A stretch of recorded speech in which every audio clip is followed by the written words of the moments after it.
So guys, ayan yung status yung excavation natin. Ayan o. Nasa level na sa ngayon yan guys. Yan, pinipinis na ng excavator natin. Kung mapapasin nyo, yun yung T50 Tyrant number 50 tire nito. So 51, 52, 53, 54, mga hanggang 54 kaya yan. Pero 54 hindi na magagawa siguro ng 53 lang. Okay guys, dire-diretso lang ang pag-uwi natin. Hanggang sa final na yung level ng ating final ng level ng Tyrant.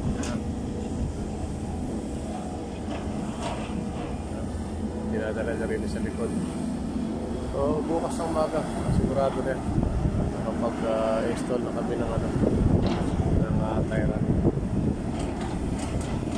Dito yung dinadala mamaya bubuhat niya, ililipat doon, binubuhat na isang caterpillar to, excavator, ay pinilipat doon sa kabila.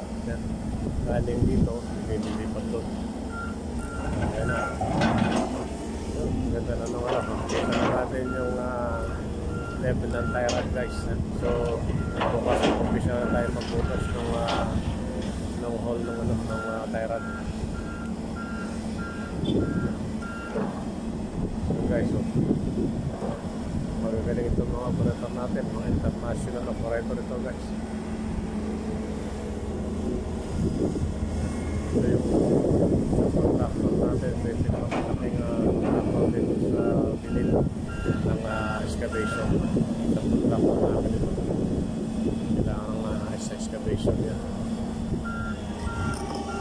Guys, ayan, diretso lang ang excavation ng nasa mapalabas na natin yung requirement para makapag-install tayo ng Tyrant.